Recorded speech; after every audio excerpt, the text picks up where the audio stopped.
दोस्तों आज की वीडियो में मैं आपको बहुत ही आसान तरीका बताऊंगा बजीज पैरेट को रखने का।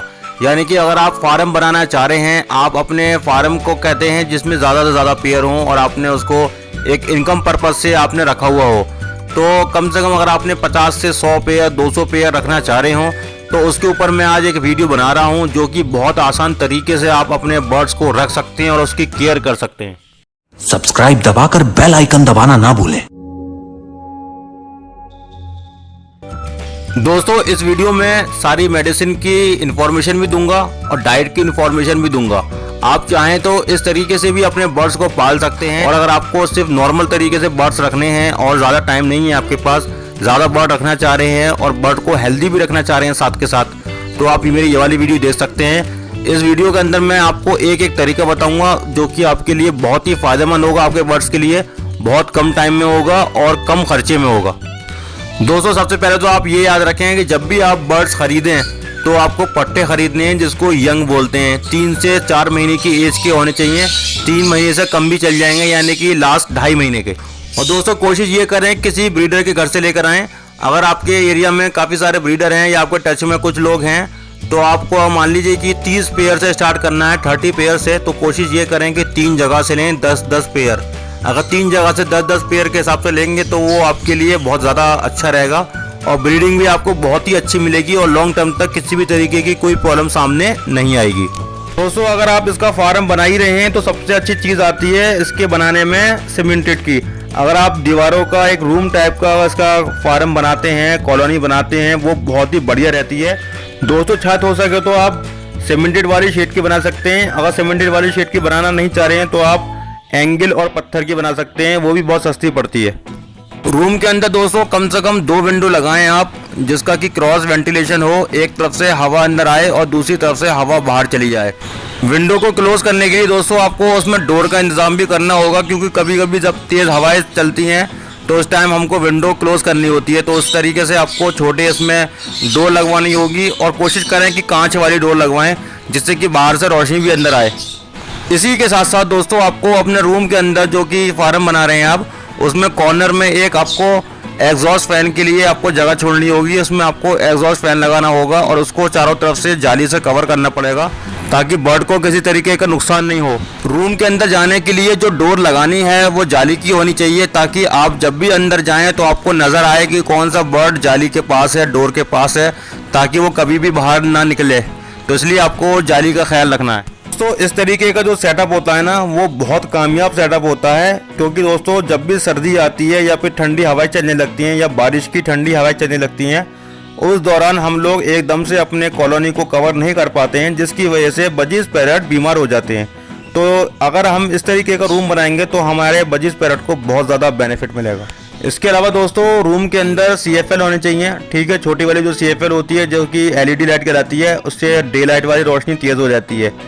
इसके अलावा एक उसके अंदर बीच में 200 वाट का बल्ब होना चाहिए, चाहे वो गर्मी हो या सर्दी हो। गर्मी में भी मॉर्निंग के टाइम आप उसको 1 घंटे के लिए खोलें। बहुत लोग कह रहे होंगे कि भाई इतनी गर्मी में बल्ब का क्या काम है, तो भाई मॉर्निंग में जो टाइम होता है ना 6 साढ़े 6 बजे का, उस टाइम अगर आप 1 घंटे या आधे घंटे के लिए भी बल्ब खोलेंगे तो इससे ये होगा कि उसके अंदर जो UV रेज होती हैं वो बर्ड्स के लिए बहुत फ़ायदेमंद होती हैं। इससे बर्ड्स के अंदर विटामिन D की भी कमी पूरी होती है और जो हमारे इनएक्टिव बर्ड्स होते हैं वो भी एक्टिव हो जाते हैं। अब बात आती है दोस्तों इनके मटकियों की, कौन सी मटकी लगानी है। दोस्तों पहले मैं मटकी के बारे में बता दे रहा हूँ। मटकी में आप घड़े का इस्तेमाल कर सकते हैं। घड़े का जो साइज़ होना चाहिए वो 6 इंची गहरा होना चाहिए और 6 इंची चौड़ा होना चाहिए। तो दोस्तों इसमें अच्छी तरीके से बजीज पैरेट ब्रीड कर लेता है। इसका जो होल पास हो वो 2 इंची चौड़ा हो, यानी कि 2 इंची का होल पास में आराम से इसमें बजीज पैरेट अंदर एंटर हो जाता है। इसके अलावा दोस्तों जो होल पास की ऊंचाई हो, कोशिश ये करें कि होल पास उसका सबसे ऊंचाई पर हो। जैसे कि मेरी मटकी में आपको सामने नजर आ रहा है कितनी ऊंचाई पे लगा हुआ है होल पास, तो इतनी ऊंचाई पर होल पास होना चाहिए। इससे बजीज के चिक्स जल्दी नहीं कूदते हैं, पूरे तैयार होने के बाद ही बाहर आते हैं। अब दोस्तों बात आती है डाइट की। जब कोई बंदा इतने सारे पैरेट रखेगा, यानी कि 100, 150, 200 पेयर रखेगा कोई बंदा, तो उसके पास इतना टाइम नहीं होगा कि वो सीड मिल्स तैयार करता रहे, उसका रेशो बनाता रहे। दोस्तों इसके लिए सबसे अच्छी मैं डाइट बताता हूँ जो फार्म वाले इस्तेमाल करते हैं, वो होती है सिर्फ काकून, जिसको कंगनी बोलते हैं। कंगनी का इस्तेमाल करते हैं वो, इसके अलावा उसमें कोई भी सीड नहीं मिलाते हैं। और दोस्तों जब सर्दी का टाइम आए तो आप उसमें थोड़ा सा 10 या 15% के हिसाब से, यानी कि 1 किलो अगर कंगनी है तो उसमें 100 ग्राम के हिसाब से आप उसमें सनफ्लावर सीड मिला सकते हैं। अब दोस्तों बात करते हैं सॉफ्ट फूड की कि सॉफ्ट फूड में क्या देना है। तो दोस्तों सॉफ्ट फूड में जो कि गेहूं होता है, गेहूं दे सकते हैं आप, 24 घंटे गेहूं भिगोने के बाद दे सकते हैं। इसके अलावा दोस्तों पालक दे सकते हैं, इसके अलावा रोटी भिगो के दे सकते हैं। ये सारी चीज़ें फार्म वाले देते हैं, लेकिन एक बात याद रखिएगा, जितने ज़्यादा बड़ा सेटअप होता है जहाँ पर 100, 200, 250, 300 पेयर होते हैं, वहाँ पर डे के हिसाब से सॉफ्ट फूड नहीं दिया जाता। दोस्तों अगर आप फार्म के हिसाब से काम कर रहे हैं, आपके पास बहुत सारे पेयर हैं, पूरा रूम आपका 25 पैरेट से भरा हुआ है, तो दोस्तों उसमें रोज़ के हिसाब से सॉफ्ट फूड नहीं दिया जाता, क्योंकि ज़्यादा सॉफ्ट फूड देने से मोशन की प्रॉब्लम आने लगती है और हम इसमें से आइडेंटिफाई नहीं कर पाते हैं कि हमारे कितने सारे बर्ड बीमार हैं। तो इनको मोशन से बचाने के लिए 48 घंटे का गैप दिया जाता है, यानी कि अगर हमने आज इनको सॉफ्ट फूड दिया है तो कल नहीं देंगे, कल के बदले परसों सॉफ्ट फूड दिया जाएगा, यानी कि महीने में कुल 15 दिन सॉफ्ट फूड दिया जाता है। दोस्तों ये इन्फॉर्मेशन अभी तक आपको किसी ने नहीं दी होगी और ये 100% आपके बर्ड्स के लिए बहुत फ़ायदेमंद है। अगर आप चाहें तो इस वाली इन्फॉर्मेशन को भी अपने बर्ड्स के साथ इस्तेमाल कर सकते हैं। अगर आपके पास छोटा सेटअप भी है तो आप देखेंगे कि आपके बर्ड बहुत ही ज़्यादा एक्टिव रहेंगे, क्योंकि दोस्तों ज़्यादा सॉफ्ट फूड देना भी बर्ड के लिए हार्मफुल होता है। मैं आपको जब भी सॉफ्ट फूड बताता हूँ तो उसकी क्वांटिटी हमेशा कम लेके चलता हूँ, लेकिन हमारे जो बहुत से ऐसे दोस्त हैं जो सॉफ्ट फूड भर भर के दे देते हैं, जो कि बर्ड को नुकसान कर जाता है। तो सॉफ्ट फूड अगर आप 48 घंटे के बाद भी देंगे अपने सेटअप में तो बहुत अच्छा रहेगा। मैं आपको अपना पर्सनली बता रहा हूँ, मैं भी महीने में 25 दिन या 22 दिन सॉफ्ट फूड दे पाता हूँ। बीच में एक दिन का गैप मैं कभी कभी कर देता हूँ, खुद सोचकर कि भाई आज मैंने पालक दिया है तो कल का मैं गैप कर दे रहा हूँ, तो इससे मेरे बर्ड माशाल्लाह एक्टिव रहते हैं। तो अगर आप फार्म के हिसाब से लेके चल रहे हैं तो जाहिर सी बात है आपको बहुत अच्छी ब्रीड चाहिए होती है और आप चाहते हैं कि आपके बर्ड एक्टिव भी रहें, हेल्दी भी रहें। इन सब के लिए दोस्तों सप्लीमेंट भी चलाया जाता है।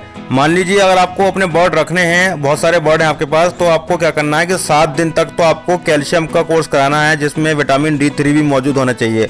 तो उसमें लगातार 7 दिन कैल्शियम दिया जाता है, फिर 3 से 4 दिन का गैप करा जाता है, फिर अगले 7 दिन तक मल्टीविटामिन दिया जाता है, फिर 3 से 4 दिन का गैप करा जाता है। फिर दोस्तों इनके लिव 52 चलाई जाती है, जो कि इनके लीवर को सही रखती है। जब दोस्तों 1 हफ्ते का कोर्स लीवर का हो जाता है, यानी कि लिव 52 का, उसके बाद से फिर से कैल्शियम शुरू करा दिया जाता है। लेकिन जब दोबारा से कैल्शियम शुरू कराते हैं तो फिर कैल्शियम जो होता है वो दूसरी तरीके का होता है, दूसरी कंपनी का और दूसरे फॉर्मूले का होता है। फिर दोस्तों 3-4 दिन का गैप करा जाता है, फिर से मल्टीविटामिन स्टार्ट करा जाता है। अब फिर से जो मल्टीविटामिन सेकंड टाइम जो स्टार्ट होगा, फिर वो दूसरे फॉर्मूले दूसरी कंपनी का होगा। इस तरीके से दोस्तों अगर रोटेशन लेके चलेंगे, चाहे वो कैल्शियम हो चाहे वो मल्टीविटामिन हो, इससे ये होगा कि बर्ड आपका हैबिचुअल नहीं होगा उस चीज़ का और वो कैल्शियम और मल्टीविटामिन आपके बर्ड पर काम करेगा। और दोस्तों बीमारी अगर इसमें आती है, ज़्यादातर 2 ही बीमारी आती है। पहली आती है सर्दी की, दूसरी आती है मोशन की। इसके अलावा तीसरी बीमारी बहुत ही मुश्किल से आती है दोस्तों। आँखों की बीमारी तो बहुत कम आती है और इसमें जो सबसे ज़्यादा मैंने डेथ देखी है वो सर्दी के मौसम में देखी है।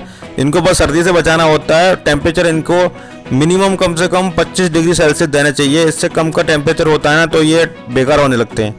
इसके लिए आपको फार्म के अंदर अपने टेम्परेचर मीटर लगाना पड़ेगा, जो कि टेम्परेचर क्लॉक कहलाती है।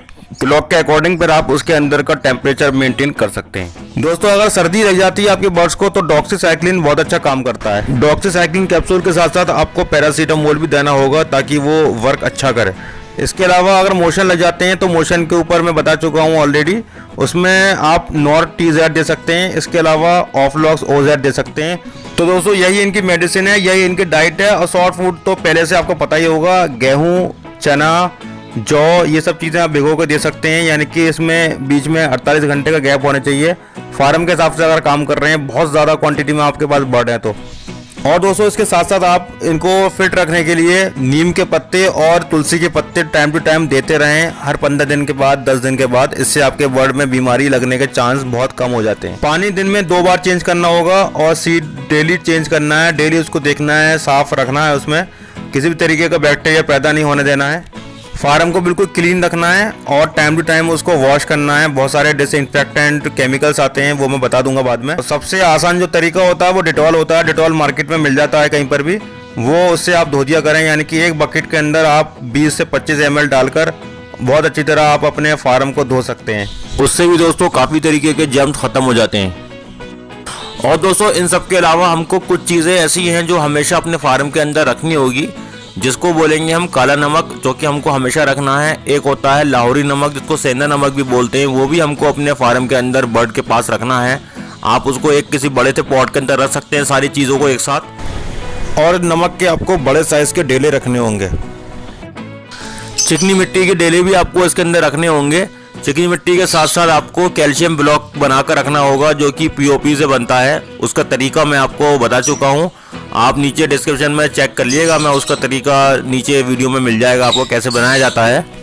जब ब्रीडिंग सीजन खत्म होता है तो उस दौरान आपको सारे बर्ड की डीवॉर्मिंग करानी होगी, क्योंकि इनके पेट में कीड़े हो जाते हैं। उसको ख़त्म करने के लिए डीवॉर्मिंग कराना बहुत ज़रूरी होता है। अल्बेंडाजोल से आप करा सकते हैं डीवॉर्मिंग, वो बेस्ट रहती है, हल्की होती है, ज़्यादा हार्ड नहीं होती है, काम करती है। और दोस्तों समुद्री झाग, जो कि आपको किसी पंसारी की शॉप पर मिल जाएगा, या वरना उनके मिल जाएगा जो जड़ी बूटी का काम करते हैं, अत्तार जो कहलाते हैं, उनकी शॉप पर आपको समुद्री झाग मिल जाएगा। वो आप ला के रखें, वो भी हमेशा रखना है आपको। तो ये सब चीज़ें बहुत ज़रूरी हैं, इसके बाद इंशाल्लाह सब चीज़ फिट हो जाएंगी। तो दोस्तों यही इन्फॉर्मेशन मैंने आपको दी है। इसी तरीके से अगर आप अपने बर्ड को लेके चलेंगे तो आप इसको बहुत अच्छे लेवल से बहुत आगे बढ़ सकते हैं और बहुत सारी इससे फ़ायदा भी उठा सकते हैं। और जिस साहब ने पहली बार हमारे चैनल पर विजिट किया है, पहली बार हमारे चैनल पर आए हैं, उनसे मैं यही रिक्वेस्ट करूँगा कि हमारे चैनल को ज़रूर सब्सक्राइब कर लीजिएगा, क्योंकि मैं वक्त वक्त पर ऐसे ही इन्फॉर्मेशन आपके लिए लाता रहता हूँ। वीडियो अच्छी लगी हो तो दोस्तों वीडियो को लाइक करिएगा। कोई बात समझ नहीं आई हो तो कमेंट बॉक्स में पूछ लीजिएगा। अपने दोस्तों तक जरूर वीडियो को शेयर करिएगा। अगली वीडियो में फिर मिलेंगे एक नई टॉपिक, एक नई इन्फॉर्मेशन के साथ।